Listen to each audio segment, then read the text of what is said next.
What if the worst day of your life wasn't a battle, but an occupation? October 14, 1943. The morning mist clung to the small village like a shroud nestled somewhere on the border of France or perhaps further east. The air was crisp with the scent of autumn, the leaves ablaze in fiery hues of red and gold. Smoke curled lazily from the chimney of the baker's shop as he prepared the daily bread. Children, their laughter echoing through the cobblestone streets, chased stray chickens. Cattle lowed softly in the distance. It was a scene of idyllic rural life, a tableau of normalcy that belied the storm gathering on the horizon. Among the villagers was a young woman named Elise, barely 20 years old. Her days were filled with simple pleasures, tending her small garden, assisting her mother with household chores, and stealing moments with her sweetheart Jean, who worked as a carpenter in the next town. She dreamt of a future filled with children and a cozy home. But on that particular morning, a sense of unease settled upon her, a prickling premonition that something was amiss. The previous weeks had brought whispers of war drawing ever closer, but the village had always seemed untouched, a pocket of peace shielded from the world's growing darkness.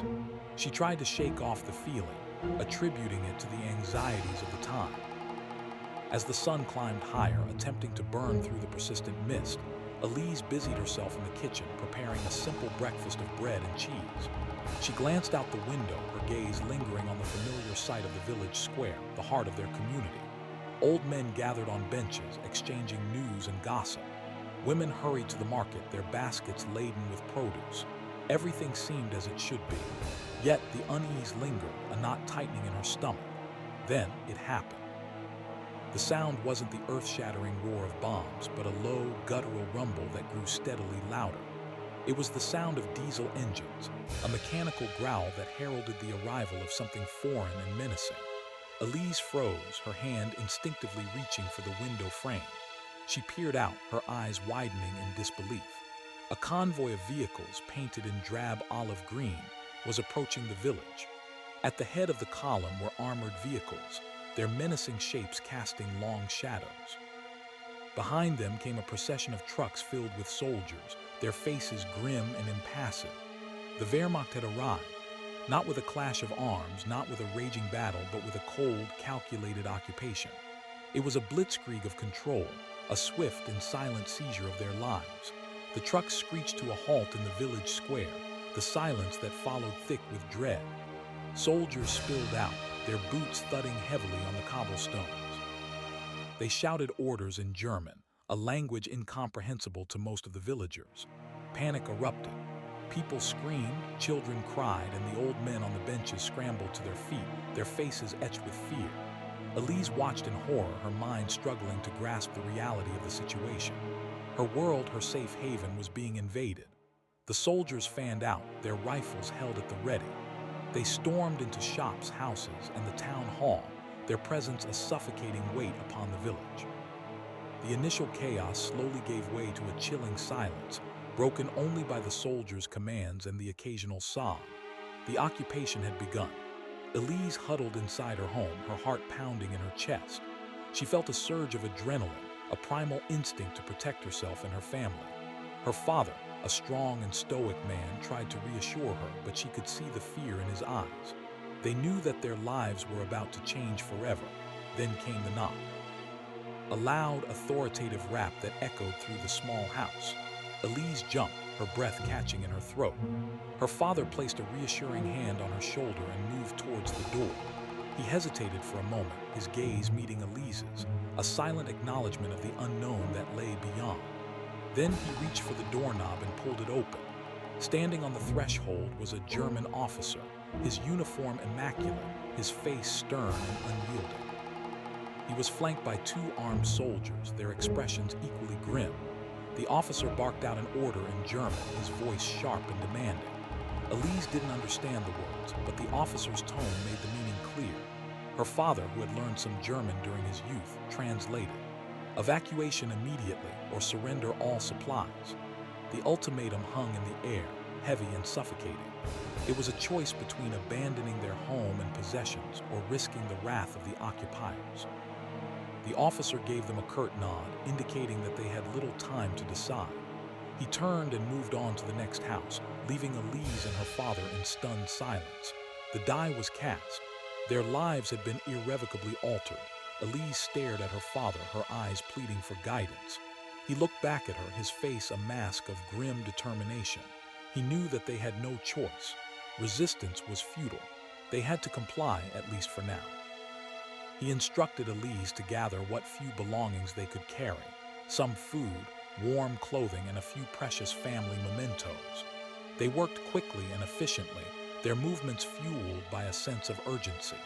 As they packed, Elise couldn't shake the feeling that they were leaving behind more than just material possessions. They were leaving behind their lives, their memories, their sense of security. The world as she knew it was crumbling around her. With heavy hearts, they emerged from their home, joining the growing stream of villagers being herded towards the village square. The scene that unfolded before them was one of utter devastation. Neighbors, their faces etched with fear and confusion, were being dragged from their homes. Soldiers barked orders, their voices amplified by the square's acoustics. The air was thick with tension and the smell of wood smoke. A knot formed in Elise's stomach as she realized that the worst was yet to come. The square, once a place of community and connection, had been transformed into a holding pen. Villagers were crammed together, their faces pale and drawn. The soldiers patrolled the perimeter, their rifles a constant reminder of their power. Elise clung to her father, seeking comfort and reassurance. He held her close, his grip firm and protective. He whispered words of encouragement, telling her that they would get through this, that they would survive. But Elise could see the fear in his eyes, the same fear that gnawed at her own heart. In the center of the square, a fire raged. It consumed the contents of the village's main barn. Flames crackled and danced, casting eerie shadows across the faces of the assembled villagers. The fire was a symbol of the occupation, a stark and brutal demonstration of the occupiers' power. It was meant to instill fear, to break their spirit, and it was working.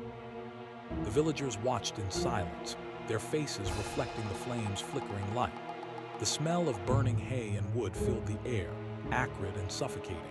Elise choked back a sob, her heart aching with grief. Suddenly, a commotion erupted near the front of the crowd. Soldiers began shouting and shoving, their movements growing increasingly agitated. Elise craned her neck to see what was happening. She gasped as she saw a group of men being separated from their families. Fathers, husbands, brothers, all were being pulled away, their protests ignored. The soldiers herded them towards the town hall, their faces grim and determined. Panic surged through the crowd. Women screamed and wept, begging the soldiers to release their loved ones. Children clung to their fathers' legs, refusing to let go. But the soldiers were relentless, their faces devoid of emotion. Elise watched in horror as her father was caught in the melee. He struggled to stay with her, but the soldiers were too strong. They grabbed him by the arms and dragged him away, despite Elise's desperate pleas. "Papa," she cried, her voice choked with tears. "Papa, don't leave me." He turned to look at her, his eyes filled with pain and love. He mouthed the words, "I'll be back," before being swallowed by the crowd. Elise stood frozen, her heart shattered into a million pieces. She had been separated from her father, her protector, her rock. She was alone. Soldiers continued to push and shove the remaining villagers, herding them into tighter and tighter groups. Elise found herself pressed against strangers, their faces pale and drawn. The air was thick with the smell of sweat and fear. She felt a wave of nausea wash over her. She closed her eyes, trying to block out the chaos and the horror. But the images persisted, replaying in her mind like a broken record. The sound of boots against the cobblestones was deafening, a constant reminder of their captivity. It was the sound of the end of the world, the death knell of their village. Elise felt a hand grab her arm, pulling her roughly forward. She opened her eyes and saw a soldier glaring down at her. He barked an order in German, his voice harsh and demanding. She didn't understand the words, but she understood the intent. He was telling her to move, to obey. She reluctantly complied, shuffling forward with the rest of the crowd. They were being herded like cattle, their humanity stripped away. The worst day of her life was unfolding before her eyes, and she was powerless to stop it. Hours crawled by. The sun began to dip below the horizon, casting long shadows across the village square. The fire in the center of the square had burned down to embers, its glow casting an eerie light on the faces of the assembled villagers.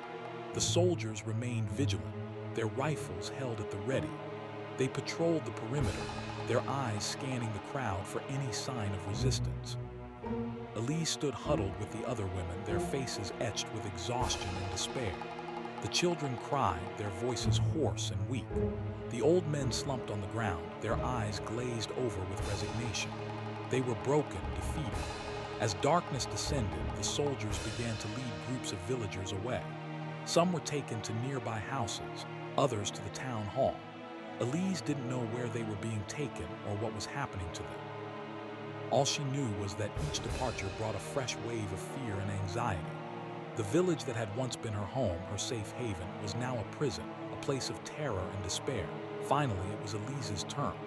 A soldier approached her and gestured for her to follow him. She hesitated for a moment, her heart pounding in her chest. She looked around at the other women, their faces etched with fear and uncertainty. She didn't know where she was being taken or what awaited her, but she knew that she had no choice. She had to obey. With a deep breath, she followed the soldier, her footsteps echoing on the cobblestones. He led her through the darkened streets, past houses that were now silent and empty. The only sound was the crunch of their boots on the ground. The soldier stopped in front of a small, unassuming house on the edge of the village. He opened the door and gestured for Elise to enter. She hesitated for a moment, her eyes scanning the interior. The house was sparsely furnished, with a few chairs, a table, and a bed. It was cold and damp, with a musty smell that filled the air. The soldier pushed her inside and slammed the door shut behind her. She was alone. The sun had set on a village that no longer existed as it once had. The houses stood, but the life had been drained. Elise survived, but the girl she was died that day. The script ends with her alone in the dark, listening to the march of soldiers patrolling the streets that used to be her home. Weeks turned into months. The occupation tightened its grip on the village, its presence a constant reminder of their loss of freedom. The villagers lived in a state of fear, their lives dictated by the whims of their occupiers.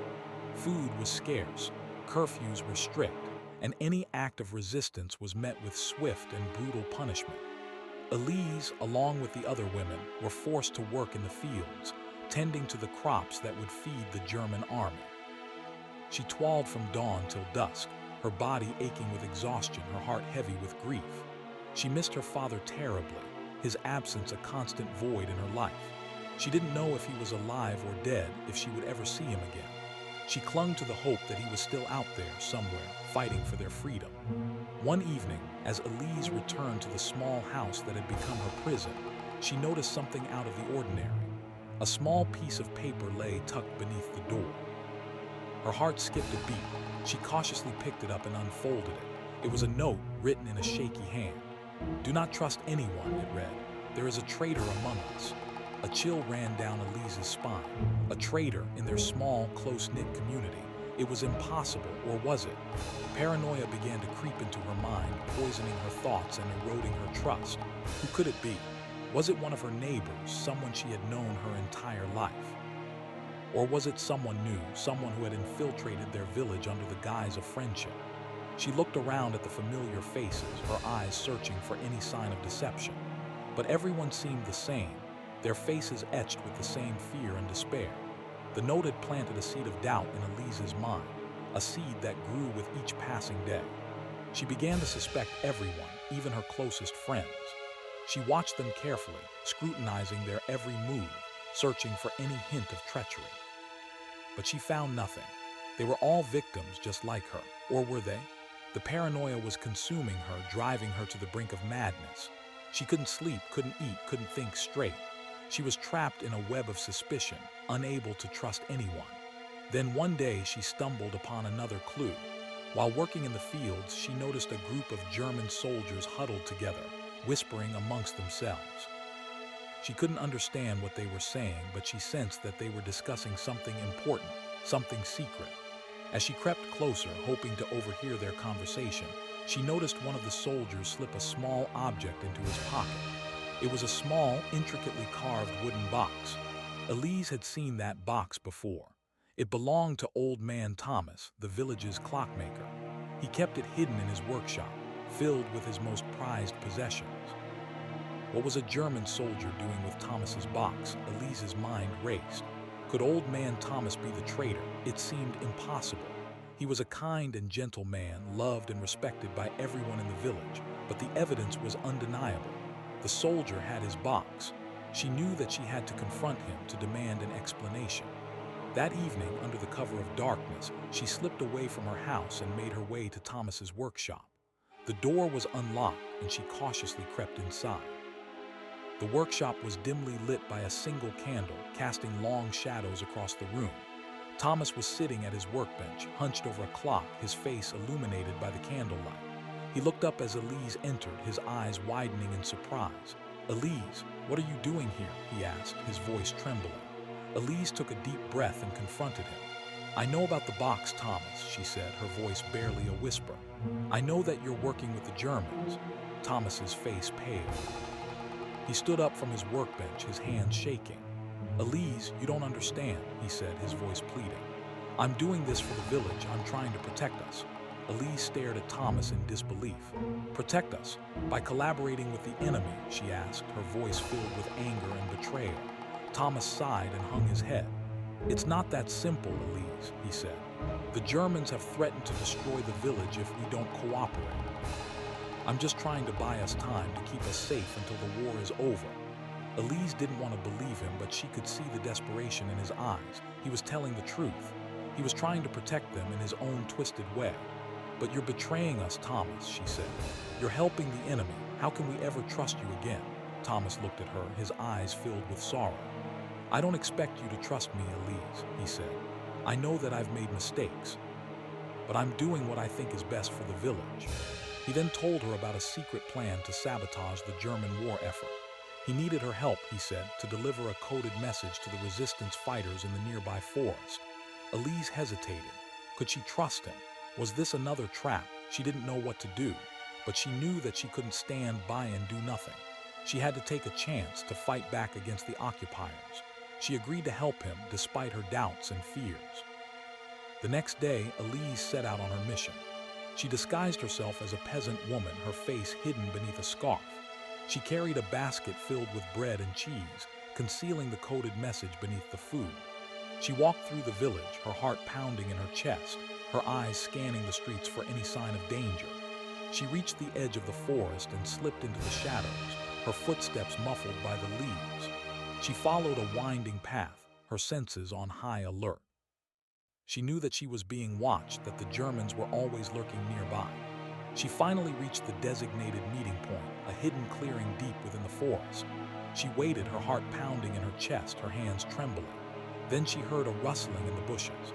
A figure emerged from the shadows. It was a man dressed in tattered clothes, his face weathered and scarred. He was a resistance fighter. Elise approached him cautiously, her voice barely a whisper. "I have a message for you," she said.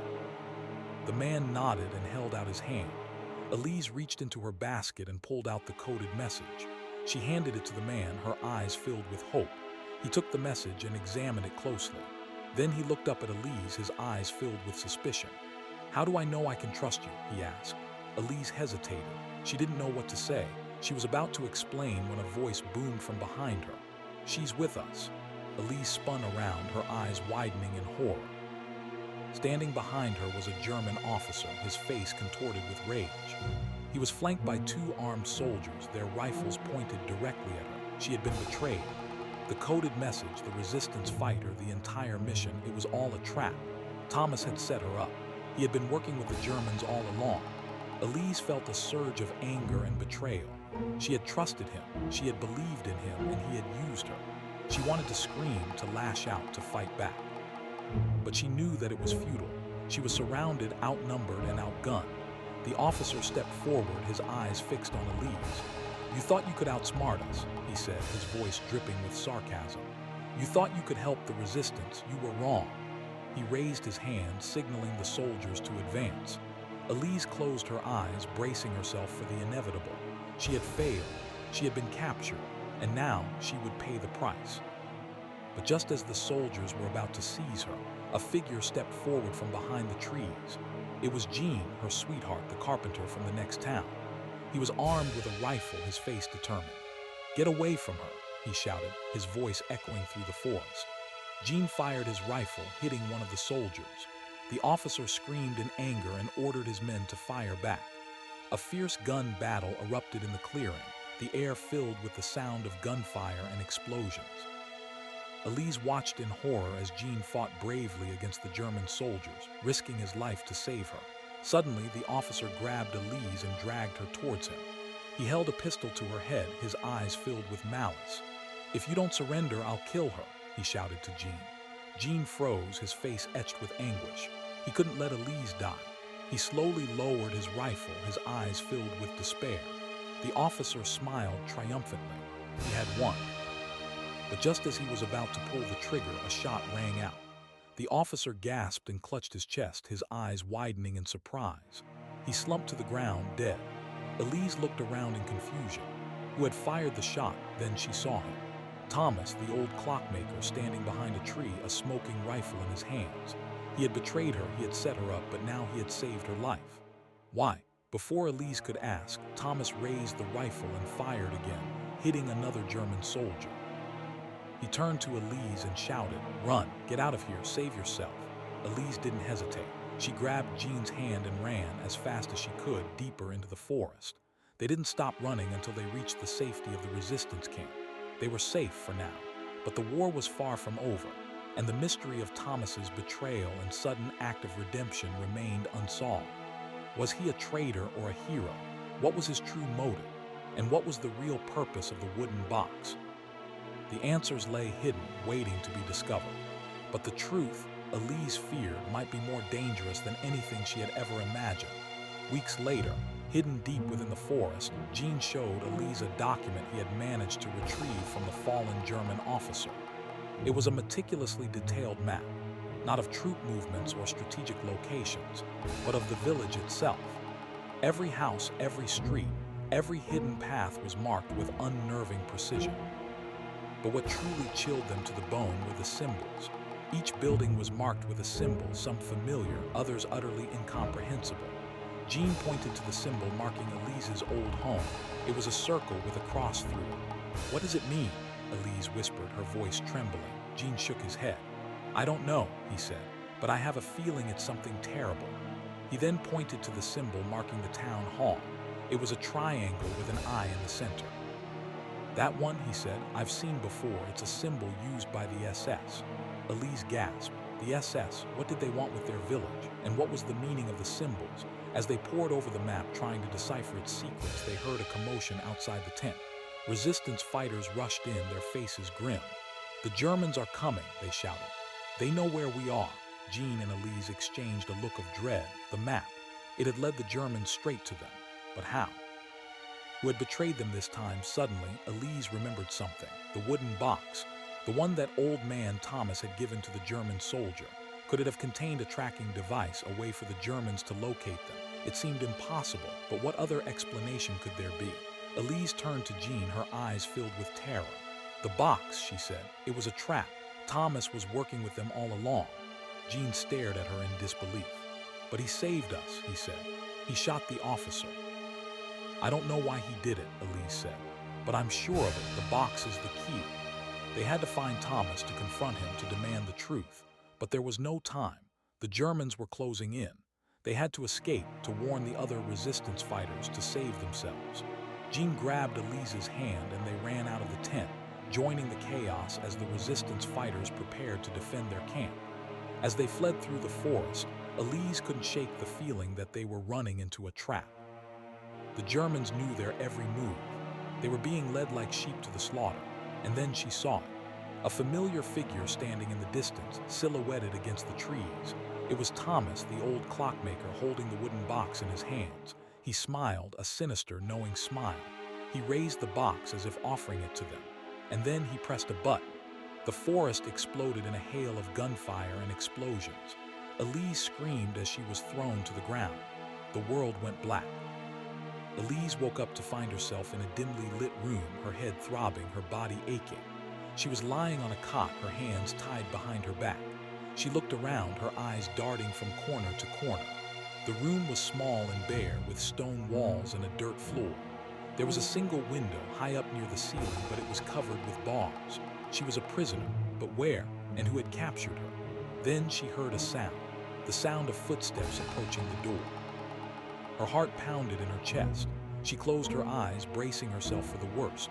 The door creaked open and a figure stepped inside. It was Thomas, the old clockmaker. He smiled down at her, his eyes filled with a strange mix of pity and triumph. "Welcome, Elise," he said. "I've been expecting you." Elise stared at him in horror. "Why, Thomas?" she asked, her voice barely a whisper.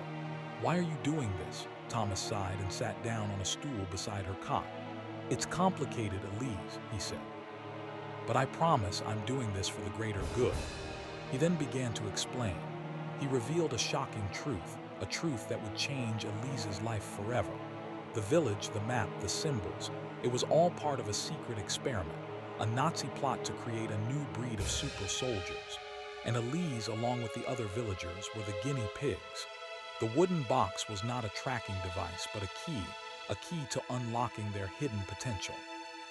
Thomas was not a traitor, but a double agent working undercover to sabotage the experiment from within. He had saved Elise's life not once, but twice, because he believed that she was the key to stopping the Nazis. Elise listened in stunned silence, her mind reeling from the revelation. It was too much to comprehend. The world as she knew it had been turned upside down. But as Thomas spoke, she noticed something odd. His eyes, they were glazed over, distant, as if he were reciting a script. And his voice, it was monotone, devoid of emotion. Something was wrong, terribly wrong. Then she saw it, a small device hidden beneath his collar attached to his throat, a voice modulator. Thomas was being controlled. He was not acting on his own free will. He was a puppet manipulated by someone else. But who? And what was the real purpose of the experiment? As Elise struggled to make sense of it all, the door to the room burst open. Standing in the doorway was a figure dressed in a black uniform, the symbol of the SS emblazoned on their chest. It was a woman, her face cold and cruel. She smiled at Elise, a predatory smile. "Welcome, Elise," she said. "We've been waiting for you. The experiment is about to begin." She turned to Thomas and nodded. Thomas, his eyes still glazed over, reached into his pocket and pulled out the wooden box. He opened it, revealing its contents. Inside was not a key, but a syringe filled with a dark, viscous liquid. He approached Elise, his eyes fixed on hers. He raised the syringe, ready to inject her. Elise screamed, her voice echoing through the room, but it was too late. The needle pierced her skin. The liquid flowed into her veins, and then everything went black. But the story doesn't end there. It only just begins. What will happen to Elise now that she has been injected with the mysterious liquid? Will she become a Nazi super soldier? Or will she find a way to resist, to fight back against her captors? And what is the true purpose of the experiment? What secrets lie hidden within the walls of this secret prison? Join us in the next video as we delve deeper into the mystery and uncover the shocking truth. What do you think will happen to Elise? Let us know in the comments below.